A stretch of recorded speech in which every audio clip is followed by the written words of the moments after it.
وَيَمْنَعُونَ الْمَاعُونَ، اور روزمرہ استعمال کی چیزیں وہ اتنا گرا ہوا ان کا کریکٹر ہوتا ہے کہ وہ عام استعمال کی برتنے کی چیزیں بھی کسی کو عاریتاً نہیں دیتے، جو کہ اتنی قیمتی چیز نہیں ہوتی۔ آگ کا ایک اگلے زمانوں میں کیا ہوتا تھا کہ آگ روشن کرنا بھی ایک ایشو ہوتا تھا، ماچس تو نہیں ہوتی تھی، پتھر کے ذریعے کنکریوں کے اس میں سے یعنی رگڑ کھا کے جو چنگاریاں نکلتی تھی اس کے ذریعے ہوتا تھا، تو پھر لوگ جس نے آلریڈی آگ جلائی ہوتی تھی اس سے جا کے آگ مانگ کے لے کے آتے تھے، جس طرح ہم نے بچپن میں دیکھا ہے جو لوگ یہ حقہ پینے والے لوگ ہیں وہ کسی سے جا کے وہ لے آتے وقتی طور پہ کوئلہ سلگھانے کے لیے، تو اگلے زمانے میں یہ عاریتاً چیز مانگی جاتی تھی تو وہ یہ بھی نہیں دیتے۔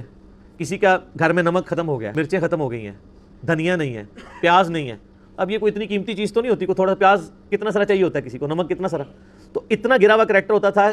کہ وہ لوگ یہ چیزیں بھی نہیں دیتے تھے۔ ظاہر ہے کہ یہ چیزیں وہی دے گا نا جس کو یقین ہوگا کہ مرنے کے بعد مجھے اس کا اجر ملنا ہے، اور واللہ اگر آپ کو یقین ہونا کہ مرنے کے بعد اجر ملتا ہے پھر آپ کے لیے لاکھوں کروڑوں روپیہ خرچ کرنا بھی اللہ کی بارگاہ میں کچھ نہیں ہوتا، وہ آپ یہ سمجھ ہوتے ہیں یہ میں سٹور کر رہا ہوں، کام تو اسی نے آنا ہے نا۔ بخاری مسلم دونوں میں حدیث ہے کہ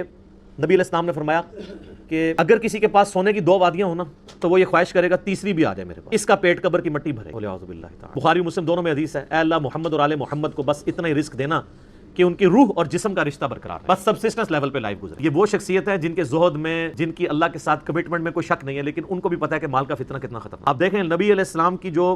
زہد کی زندگی تھی یہ اڈاپٹڈ تھی، ورنہ آپ کے لیے مسئلہ تو کوئی نہیں تھا۔ بعد میں تو غزوہ خیبر کے بعد تو مال غنیمت بھی بہت آتا تھا، لیکن بخاری مسلم کھول کے دیکھیں نبی علیہ السلام کی وفات تک اما عائشہ کہتی ہیں کہ بعض اوقات 1 مہینے، بعض اوقات 2، بعض اوقات 3 مہینے تک ہمارے گھر میں چولہا نہیں جلتا تھا، 2 کالی چیزوں کھجور اور پانی پہ گزارا ہوتا۔ سر نبی علیہ السلام کا نام لینا بہت آسان ہے، ایئر کنڈیشن کمروں میں بیٹھ کے، ایئر کنڈیشن 1.5 2 کروڑ کی گاڑیوں میں بیٹھ کے،